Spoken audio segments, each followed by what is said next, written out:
Hi guys, welcome back to my YouTube channel and welcome back to another Sims 4 speedrunning video, or welcome to the channel if you are new here. So in today's video I'm going to be building a house in the world of Newcrest. I'm going to be building a house for an elderly lady and her son. Now this house is built on a 30 by 20 lot, but it currently has 2 bedrooms and 1 bathroom. But if you would like to download this house and you maybe have a bigger family in mind and maybe you would like more bedrooms and maybe possibly more bathrooms, you could definitely do it. I feel like it's such an easily expandable house, but for the family that I had in mind to live here for my save file, I decided that I only needed to have 2 bedrooms and 1 bathroom. So this house is built in the area of Newcrest, which is kind of on like the upper left hand corner of the map.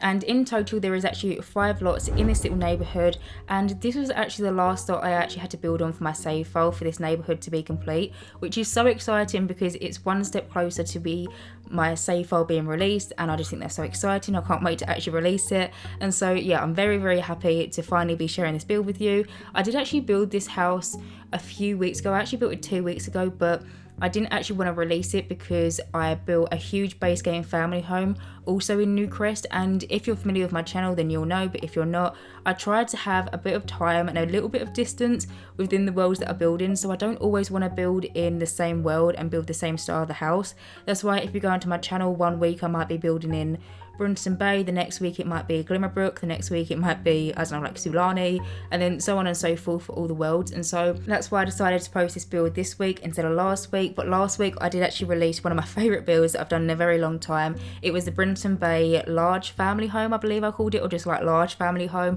I built it in Brunson Bay. I love that house. It turned out being one of my favourite houses that I built in a really long time, but I'm not going to talk about that because that is a completely different video, and if you want to watch it then I'll put a card on the screen now and you can go and watch it another time. But anyway, getting on and actually talking about this build. So like I mentioned, this build does actually have 2 bedrooms and 1 bathroom, and I've already mentioned that I actually built it for an elderly lady and her son. Now these sims that are going to be in my save file, I'm so excited to actually get in and start creating because I think the storyline is so interesting and it's going to be such a good gameplay storyline.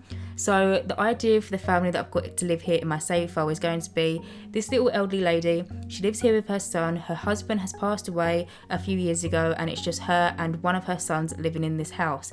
Now the elderly lady herself, honestly one of like the sweetest sims you'll ever meet. She's probably going to be good, creative, and like got the family trait for it, family orientated, and so she's just an all-round good sim. I imagine that she was previously a head teacher or headmaster at a school, and since she's got older she's decided to kind of, you know, step down, give herself a few days off in the week, and maybe she's decided to become a teacher's assistant in a few of the days of the week just to kind of fill up her time. She loves children and she's honestly just an all-round really nice sim to be around. Although her son on the other hand, he ain't a nice sim to be around. You don't want to be around him because he's going to be a mean, evil, hates children kind of sim, and he just is not a very nice sim. Basically I'm going to create it so he's going to be a criminal, and I've kind of got the idea that maybe his mum has absolutely no idea that he's this mean, horrible person, and it's kind of very deceiving to his mum and maybe everyone around Newcrest, because I feel like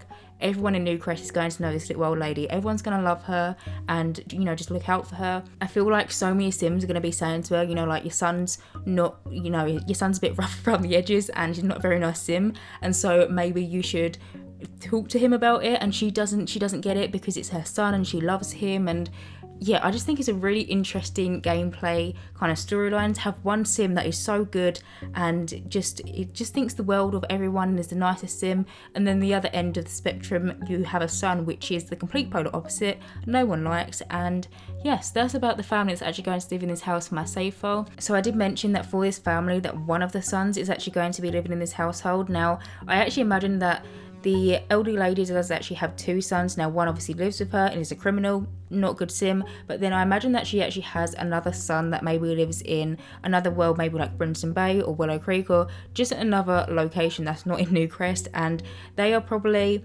very similar to the elderly woman. They're probably a good sim as well, and maybe the criminal son is quite jealous of their brother or their sibling. I just think that's quite interesting, and then it also gives kind of like a tie with a family tree to another family in another world, because if you're familiar with my channel and you're familiar with the ideas that I've got for my save file, then you'll know this, but I'm trying to make it so when you go into the family trees in my save file for any type of family, you'll somehow end up at a completely different family, completely other end of the line. I kind of want there to be so many cousins and siblings and uncles and aunties and, you know, like grandparents, and I want so many different family relations in my save file, and then with that kind of relation to another sim with another family, then that family obviously have children, and then obviously their partner's going to have parents, and it's just going to be able to be a nice little kind of extension on the family tree aspect of my save file, and I'm very excited about it. But moving on from that and actually talking about the build a little bit more, so currently I'm actually just going around and adding some terrain paint to the bottom of all of these like shrubs and bushes and flowers and trees and stuff, just to kind of make it look a little bit more realistic, even though my reshade does actually automatically add shadows to every single type of object or plant or flower in the game. I still like to add it just because it's realistic, and if you are familiar with my channel or you know me, then you'll know that in The Sims 4 I try to implement realism in any way, shape or form. But talking about my reshade, because I have actually had quite a few questions and comments about it recently, so I've always got my reshade that I actually use linked in the description box down below, alongside with the other mods that I actually use in my game, so how I actually have access to the debug menu and the live edit menu, and then also the little red shelf that I use in literally every single one of my videos. I use both mods in every single one of my videos, but the red shelf basically allows you to move stuff to a certain height without it floating. If you move objects in it like upwards using the 9 key, with the red shelf you can basically do that and get it to the perfect exact height. I have them two linked in my description box down below alongside my reshade. Now with my reshade, if you was to download the link in my description and put this reshade into your game, it's not going to look exactly how my reshade looks currently. What you've actually got to do is you've actually got to play around with the settings, because I basically had this reshade in my game for such a long time, like a good year and a half, and then one day I came in and decided that I wanted to add more shadows and depth to my game and to my reshade. And so what I did is I literally just played around with the settings a little bit and just kind of got it into a way which adds more shadows and more depth, but still has the nice saturation that my game actually has. And so what I'll do is I'll go into my game and I'll actually have a look at the settings of the reshade, and I'll try and figure out which ones I've actually turned on and which ones I've turned off. And then what I'll do is I'll put it next to the link in my description box, so then you know when you download it, you just got to kind of alter these certain settings, and then hopefully it should give you a similar look, or not, if similar, the exact same look that my game currently has, if you're liking my reshade and you want to download it. But anyway, moving on from that, I've actually started furnishing the back garden. The back garden's short and sweet, it's not got too much in it. I feel like with this household they wouldn't really have a hot tub, and they really wouldn't have like a swing set or a pool, and so in this back garden there is a little flower arranging table, a barbecue area, there's some planters, and also a nice little washing line. I also did actually add this little rocking chair because I felt like the little old lady in this house would maybe sit out there over night time and knit, or like in the evenings, summer evenings, that would be quite sweet. I did also add a rocking chair into the inside of this house as well, in case it's winter and it's snowing and your sim don't want to go outside to knit because it's cold. But I haven't even spoken about the neighbouring house, this house, because as you would have seen, the actual main structure of this house came together really quickly, and it was because I was actually using the house that was actually built next to this one as the main inspiration for it. So with certain areas of my save file, I want some houses to look the same as others. So in England it's very common to have houses that basically look the exact same down a road, because they're most likely built at the same time and had the same people building them. I kind of wanted to implement that into my save file in certain neighbourhoods, not for every single world, because then I basically have about 10 different lots and then all the others will look the same. Just in certain neighbourhoods I want it to look quite similar, and so the house next door does actually look very similar to the exterior to this house, but the insides are completely different. So the house that is built next door, the furnishing is kind of more modern than this particular house, because this house I kind of furnished to be quite old lady-like, quite traditional, and quite, you know, it looks like a little old granny's house and it's sweet. Whereas the house next door, I imagine that two young adults and their toddler live there. It's decorated quite nice and quite modern and like sleek, and yeah, it's completely different to the inside of this house. So even though they have got quite a lot of similarities in the exterior, when you move into the inside of the houses, they look completely different. This one is very traditional, very old lady-like. I use a lot of cats and dogs furniture, and yeah, but anyway, moving on. I've actually now moved on to the inside of the house, and I've actually started furnishing the lounge room. So I do want to mention, I did actually build this house before we actually got even the idea of kits. At this point when I was building this house, I didn't even know kits were a thing, and so I didn't actually use any of the kit furniture in this house when I was actually building it. But when I actually came in and playtested this house and I actually took the screenshots, I did actually decide to add in a Hoover or a vacuum, whatever you want to call it.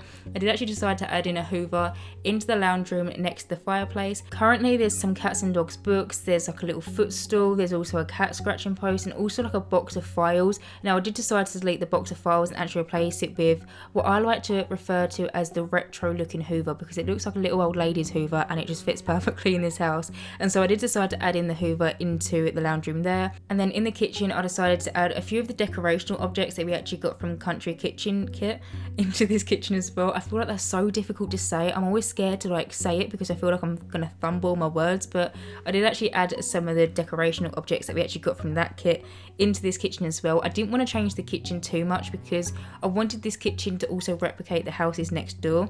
So like I said, the house next door is very modern inside and it's basically modern, whereas this one is more traditional and more like countryside like. But I feel like if you move into a house, it's going to be a lot of money to actually renovate a kitchen, and so the actual owners of the house next door decided to keep the kitchen how it was and just kind of modernize it, whereas obviously in this house they've just kind of kept the kitchen very traditional and very, you know, just kind of country style like, and they've just kind of decorated around that. Now I do just want to mention that currently I've actually got this little island in the middle of the kitchen. Now when my sim actually came around to play testing it, she went the whole way round to the other side of the counter where the door arch is to actually prepare food, and it bugged me. And so what I actually decided to do was change that counterpiece and actually just make it into, I think I actually added 4 counterpieces, so it's quite a nice big block, and then that way when your sims will actually make food, they won't go all the way around the kitchen to use a counter. When there's loads of different counters, they'll actually go to the counter which is in front of the fridge, which makes sense, but in The Sims 4 sometimes them things don't actually make sense. But like I said, I did actually add some of the Country Kitchen Kit stuff into this kitchen, and so some of the stuff is like the bread bin, the casserole dish. I think I also added the little flour tin as well. Some of the swatches that are actually on them, like bread bins and the flour pot, they're so adorable. There's ones with like little goose or like ducks and flowers, and it's honestly so adorable. You'll see it in the screenshots. I also want to mention, if you don't have any of the kits downloaded, say if you don't have Buster Dust and Country Kitchen Kit, it won't be a massive problem. You can literally download this house and like 4 items won't be there. So if you don't have the kits, it won't be a massive problem if you still wanted to download this house. But anyway, now moving on, I did just furnish the dining room, and now I've actually moved on to the hallway of the house. The hallway, the way that the floor plan worked out, it was so big, but there were so many different archways, it made it really hard to furnish because I didn't want to put something in front of an archway, otherwise your sim can't get through the door. And so I did the best that I could. I did the stereotypical, what I did in every single one of my houses and what I will continue to do in every single one of my houses: a nice little doormat, a thermostat, a coat rack. I also do add this little seating area over here with one of the little knitting baskets so your sims can actually knit. I do actually end up changing that chair when I actually came around to screenshotting it into a rocking chair, and so that will just be a rocking chair in the end, but you'll see that in the screenshots as well. I also added a little table on the other side with just some kind of clutter. But now I've actually moved on and I've started furnishing the bathroom. So in the bathroom is actually where the washing machine and the tumble dryer is, as well as the little litter box for the cat, because I did actually imagine that this family would actually indeed have a cat. The furniture that I use, like the toilet and the bath and shower combo that I actually use, is from Vampire Stuff, but I feel like it works really well for like a elder Sims house because it's quite old looking, I just find like you would probably find this kind of bath and shower combo and that kind of toilet with the long chain in an older person's house. Maybe that's just me, but anyway, as you can see, I'm just going around this bathroom now and cluttering it up. There is that little litter box like I just mentioned, and I'm just going around and cluttering up the counter space, a few candles, toothbrush holder, you know, soap, basically what I do in every single one of my houses, just trying to make it look a little bit more realistic. But now I'm just finishing that up and actually moving on to the next room, which is the son's bedroom, which is the criminal's bedroom. So in here I decided to give them a single bed. I feel like they don't really socialise that much, and they probably wouldn't have people coming around that much because they don't want them to see their bedroom, because their bedroom is basically like a criminal mastermind's headquarters. You'll see it as we get further into decorating this room, but I decided to give them a single bed. Over here, as you can see, I have just used the desk, which is actually from base game. I think it's one of the unlockable ones in the writer's career, but I feel like it's suited because it's quite a bit messy and it looks a little bit cluttered, and obviously I do go in and add in my own type of clutter. So I actually add in some, I don't even know what they're called, but they're kind of like beakers and just sciencey looking objects from Strangerville. I never actually used this decorational object, and I just thought it'd be like a little bit different to use it in this bedroom, and so I used that. I also used some files. I also have this screen above the desk area, which is actually one of the ones that we got from Strangerville. It looks like a TV, and it looks like it's actually got some kind of, you know, information about something, some graphs, some pie charts, whatever on it, but it's actually just a decorational object. It doesn't actually function as a TV, just bear that in mind. As you can see, I am just going around and just cluttering up this chest of drawers with so many different items that could be seen for a criminal to own and a criminal to use. So I used some of the items that we actually got with the criminal career, which are unlockables, which are kind of like maps for things, and it kind of looks like it's a target for something. I also have a little stereo over here. I also have like files, like boxes of files. I also did actually add 2 cameras onto this little chest of drawers area, because I was thinking maybe they're doing a stakeout and maybe they need to get information or pictures of something. And so I added one of the cameras, which is actually from Iron Living. It's kind of like a long lens camouflagey looking camera. I thought that fitted in quite well as one of like the base game cameras. And then also around the rest of the room, I just go in and add in so many like wall decorations, posters. I tried to also add in kind of like dirt and like just mess into the room as well. So on the walls you have like some splatters and some like peeling away wallpaper. I feel like this sim is probably not the cleanest sim in the whole entire world, if we're being completely honest. But now I've actually moved on and I started furnishing the elderly woman's bedroom. I love this bedroom, it's so sweet. So in here I use the cats and dogs 4-poster bed. I feel like I add this bed into literally every single one of my eldest bedrooms, but it just fits in so perfectly, and I feel like this is really a bed that an older sim would have. There is also a little desk area in this room, as well as a little like dressing up vanity table as well. I use a lot of the debug menu items to actually clutter it up. So I use some like eyeshadow palettes or like makeup palettes. I use some makeup brushes, nail files. I'm pretty sure I use some lipsticks and maybe even a perfume. They're actually all items that your Sims do actually use in game, but we just don't have access to them in the normal build and buy, and so they actually are from debug. They're not custom content, so you ain't got to worry about that. But then I am just going to finish this room off by cluttering up this little computer desk area. Like I mentioned, I imagine that this sim used to be like a head teacher or some kind of sim in higher education, and they've now stepped down to be like a teacher's assistant, but I kind of still wanted to display some medals and like accomplishments above the desk. But anyway guys, I have actually reached the end of this voiceover, so as always you can download this build via the gallery. My origin ID is JessicapieYT, or you can just search for the hashtag JessicapieYT or just the hashtag Jessicapie. As always, thank you guys so much for watching, and as always, if you do like my content then please do subscribe, and hopefully I will see you in my next Sims 4 speedbuilding video. Bye guys.